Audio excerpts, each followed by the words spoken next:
Welcome back. Bulletin का बाकायदा आगाज करें और आपको बताएं, वजीर दिफा ख्वाजा आसिफ ने कहा है, अगर बानी पीटीआई माफी मांगकर सियासी धारे का हिस्सा बन जाते हैं तो हमें क्या एतराज हो सकता है। वजीर दिफा ने एक निजी टीवी के प्रोग्राम में गुफ्तगू करते हुए कहा कि बानी पीटीआई का एहतजाजी कॉल का बयान माफी मांगने की तरफ पहला कदम है। बानी पीटीआई बड़े शातिर आदमी हैं। इन्होंने कहा कि बानी पीटीआई इक्तदार में आने के लिए कुछ भी कर सकते हैं। अभी मिन्नतों तरलों की इब्तदा हुई है, ये इक्तदार में आने के लिए पांव भी पड़ जाएंगे, मगर अब उस पर एतबार करने वाला कोई नहीं। दुनिया जानती है जिना हाउस पर लोग किसके कहने पर गए। ख्वाजा आसिफ ने मजीद कहा कि बानी पीटीआई इक्तदार के बगैर नहीं रह सकते, इनसे किसी भी बात की तवक्को कर सकते हैं।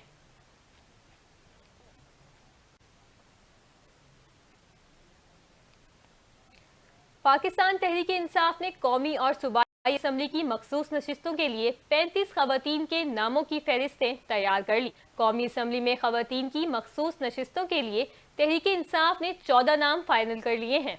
जिन खवातीन इरकान के नाम फाइनल किए गए हैं उनमें आलिया हमजा, रुबीना शाहीन, सिमाबिया ताहिर, फरखंदा कोकब, रुबीना जमील, रिहाना डार, खतीजा शाह, डॉक्टर नौशीन हामिद, राबिया चीमा और फिरदौस रिहाना का नाम भी फहरिस्त में शामिल है। पंजाब असम्बली की मखसूस नशिस्तों की फहरिस्त में डॉक्टर यास्मीन राशिद, सनम जावेद, तैयबा राजा, नाहिद नियाज, आबदा राजा, साहिरा रजा, अजवा नसीम, कुर्बान फातिमा और फरा आगा का नाम शामिल है। उनके अलावा फिरदौस रिहाना, सादिया अयूब, आयशा भुट्टा, सारा अली सैयद भी फहरिस्त में शामिल हैं।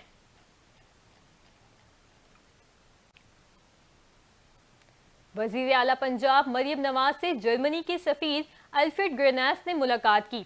मुलाकात में इक्तसादी ताउन और टेक्निकल एजुकेशन में ताउन पर गुफ्तगू हुई। मरियम नवाज ने फ्रैंकफर्ट में पाकिस्तानी कौंसल खाने पर हमला करने वालों के खिलाफ फौरी एक्शन को सराहा। इस मौके पर गुफ्तगू करते हुए मरियम नवाज ने कहा कि जर्मनी वाक़ये में मुलविस अफराद को कैफरी किरदार तक पहुँचाया जाएगा। उम्मीद है मुस्तकबिल में ऐसे वाक़यात नहीं होंगे। जर्मनी के सफीर अल्फ्रेड ग्रेनास ने पंजाब के साथ बाहिमी ताल्लुकात मजबूत बनाने का अज़्म किया। मरियम नवाज ने जर्मन सरमायाकारों और कारोबारी इदारों को दरकार सहूलतों की फरहमी का यकीन दिलाया। वजीर आला पंजाब ने कहा कि नौजवानों को मार्केट के तकाज़ों को पूरा करने वाली स्किल्स से आरास्ता करना चाहते हैं।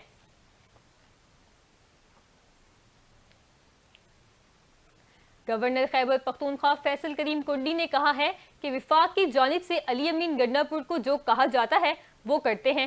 फैसल करीम कुंडी ने कहा, विफाक जब भी वजीर आला को बुलाता है वो अच्छे बच्चे की तरह आ जाते हैं। वो विफाक के तमाम इजलासों में शिरकत करते हैं। उन्होंने कहा कि अली अमीन गंडापुर नौकरी बचाने के लिए विफाक के खिलाफ बयानात दे रहे हैं। उनको अडियाला जेल में बताना पड़ता है विफाक के खिलाफ लड़ रहा हूँ। फैसल करीम कुंडी का कहना है, केपी हुकूमत के खिलाफ चार्जशीट तैयार नहीं कर रहा। कभी नहीं चाहूंगा कि सियासी यतीम पार्टी सियासी शहीद बन जाए। गवर्नर खैबर पख्तूनख्वा ने कहा कि वफाक और खैबर पख्तूनख्वा हुकूमत में महाजराई नहीं, सूबे में गवर्नर राज कायम करना जमहूरी अमल नहीं। उनका मजीद कहना है कि अमन व अमान से मुतालिक खैबर पख्तूनख्वा हुकूमत के इक़दामात तसल्ली बख्श नहीं।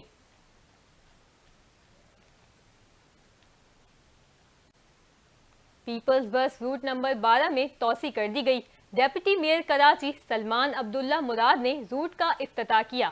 कहा, आज पीपल्स पार्टी ने एक बार फिर बिलावल भुट्टो का मंशूर पूरा किया। कराची को मेगा प्रोजेक्ट्स पीपल्स पार्टी ने दिए हैं। देखते हैं ये report.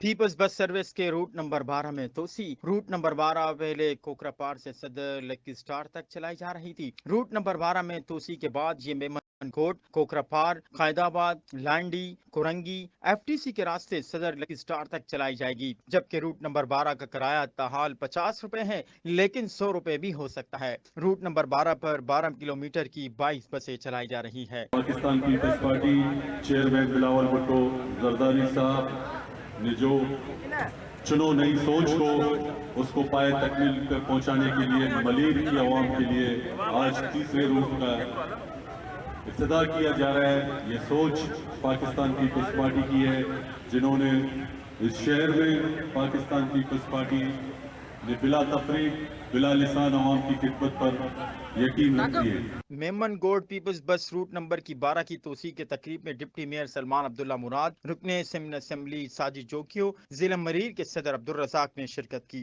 Deputy mayor Salman Abdullah मुराद ने कहा कि कल शर्जील इनाम मेमन ने हॉक्सबे पर पीपल्स बस सर्विस का इफ्तिताह किया। आज अगर आवाम को सफरी सहूलियात फराम की जा रही है तो इसका क्रेडिट पाकिस्तान पीपल्स पार्टी को जाता है। जिला मलीर में R11 रूट का इफ्तिताह किया जा रहा है। सीनियर मिनिस्टर शर्जील मेमन की कोशिशों से आज कराची शहर में ट्रांसपोर्ट का जो निज़ाम बेहतर चल रहा है, तो ये क्रेडिट पाकिस्तान पीपल्स पार्टी को जाता है।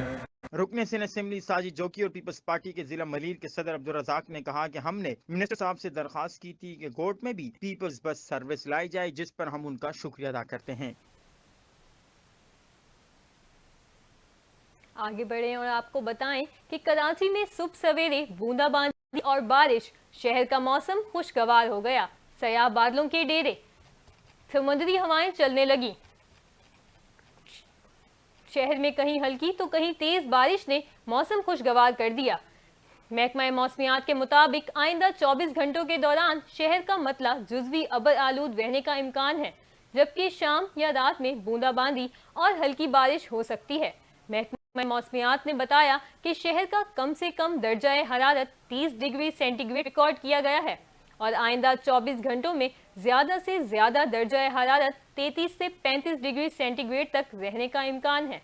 महकमा मौसमियात का बताना है कि हवा में नमी का तनासुब 82% है और समुद्री हवाएं 24 किलोमीटर फी घंटा की रफ्तार से चल रही हैं।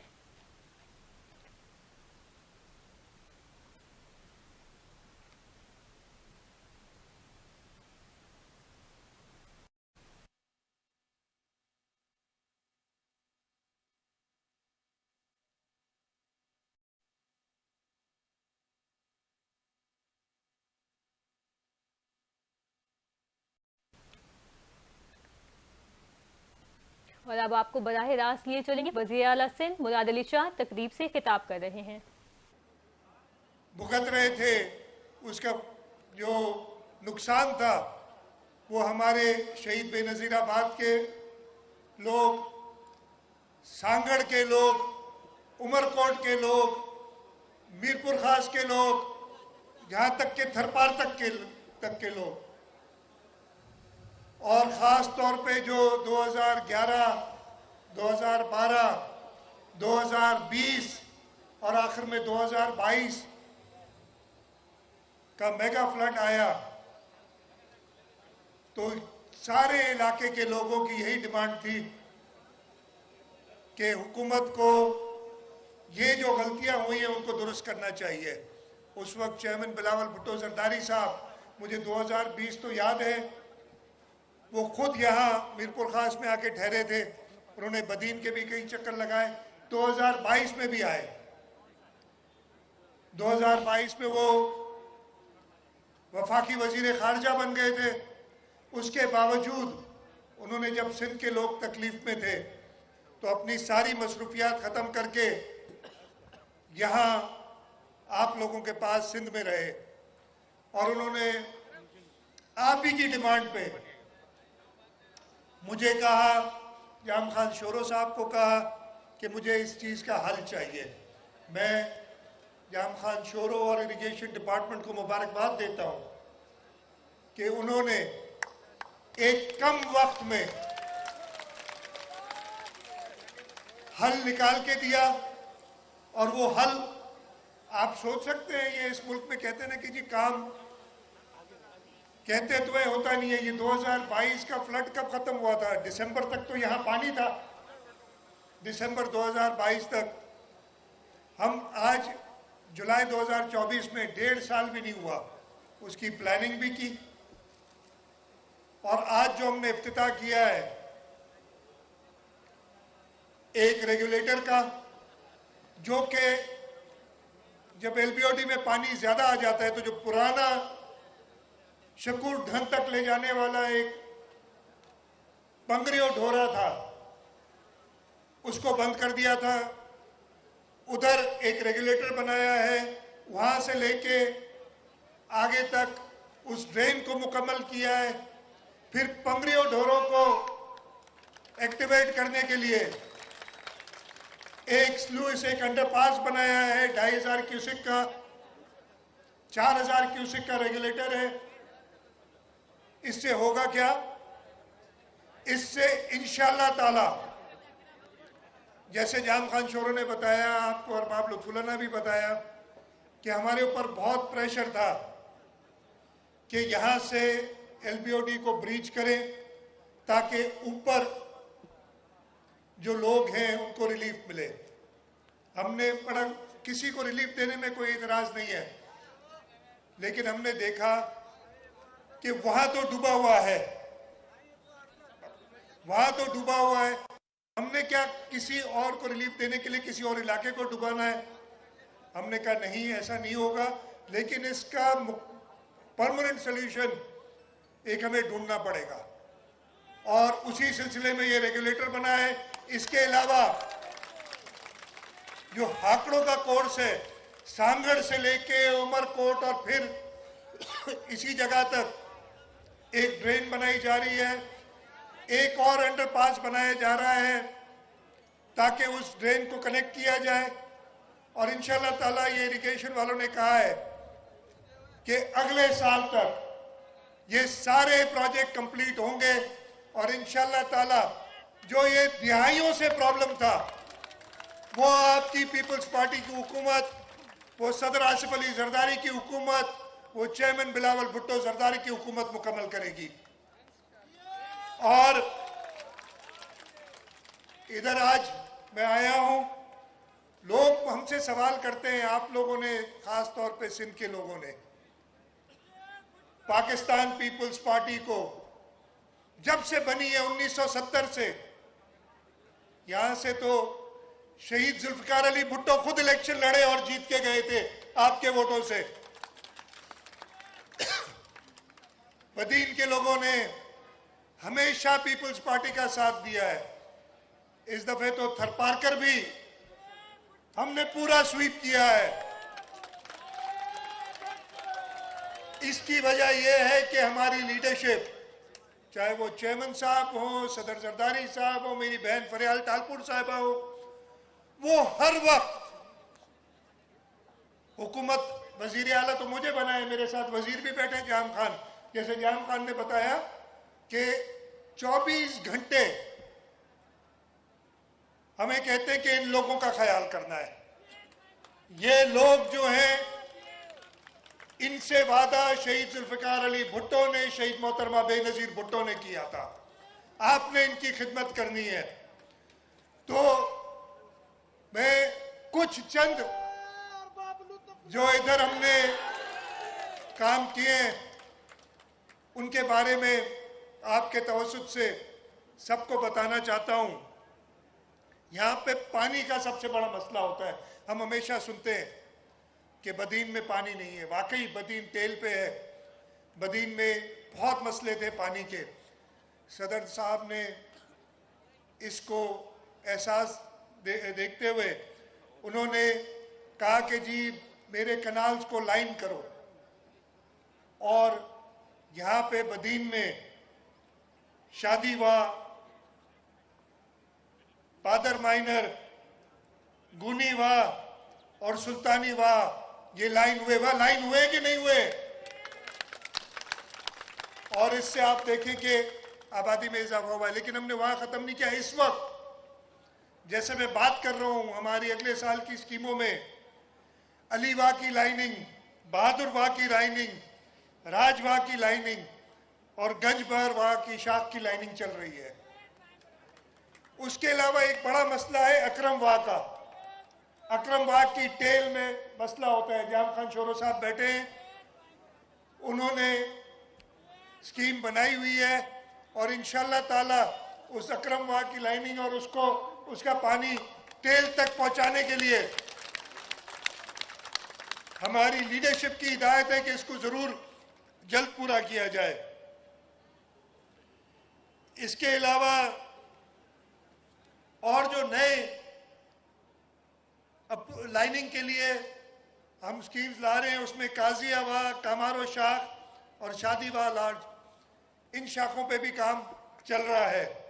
अगर हम रोडों पे आते हैं तो आपने देखा है ये रोड जो ठट्टा से शुरू होता है और मिट्टी तक जाता है, मिट्टी क्या, मिट्टी से आगे नंगर पार्क के रोड, सारे रोड, ये भी पीपल्स पार्टी ने पिछले 15 सालों में वो इलाके जिनके लोगों को पता भी नहीं होता था कि उनको तकालीफ क्या है, कोई पहुंच नहीं सकता था इसलिए पता नहीं चलता था, अब वहां लोग पहुंचते हैं और मसले बताते हैं और मीडिया वाले उन मसलों को जरूर आगे करते हैं। ये नहीं पता कि आज से 5-8 साल पहले क्या हालत थी इधर। इसमें मैं आपको यकीन दिलाता हूं, सिर्फ पिछले 5 साल, और पिछले 5 साल में कह रहा हूं 2018 से 2023 तक, जब हमारे ऊपर एक मसला था, एक वफाकी हुकूमत ऐसे आई हुई थी पहले 3.5 साल, जो सिंध के साथ शदीद नाइंसाफी कर रही थी, उसके बावजूद अपनी लीडरशिप की गाइडेंस में ये मैं बड़ी वसूख से कह सकता हूं कि हमने सिर्फ बदीन जिले में इन 5 सालों में कम से कम 5 से 6 अरब रुपए के नए रास्ते बनाए। उसके साथ साथ वो 2022 का सैलाब तो आप सबको याद है। मैं कई बार आपके पास खुद हाजिर हुआ, लोगों में एक मायूसी आ गई थी। जैसे बताया, हमें बाहर के लोग आके कहते थे, वजीर आजम पाकिस्तान मियां शहबाज शरीफ साहब हेलीकॉप्टर में मेरे साथ एक दिन थे, उन्होंने नीचे जब पानी देखा, इसलिए कि पूरा सिंध दरिया का नज़ारा पेश कर रहा था, तो उन्होंने तो मुझे कहा कि चीफ मिनिस्टर साहब, ये तो जैसे जाम खान ने कहा कि आपकी गंदम की फसल भी गई, आपकी अगली खरीफ भी गई। तो मैंने कहा नहीं, अल्लाह ताला पे हमें भरोसा है, सिंध के लोग बहुत ज़्यादा रेजिलिएंट है, सिंध के लोगों की बड़ी हिम्मत है। वज़ीर आला सिंध सैयद मुराद अली शाह का बदीन में LBOD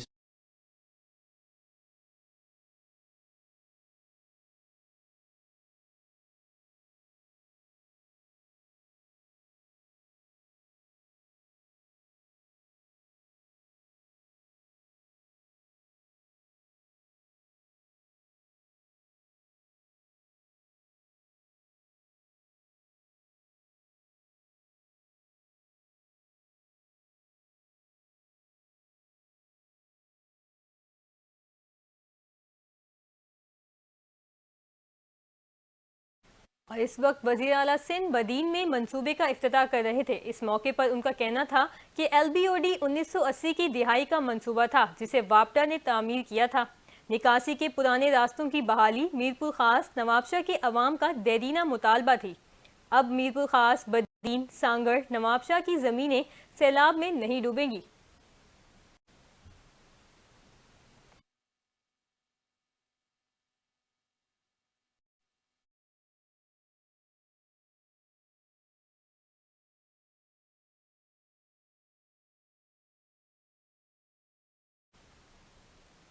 और इस वक्त बुलेटिन में वक्त हुआ है एक ब्रेक का।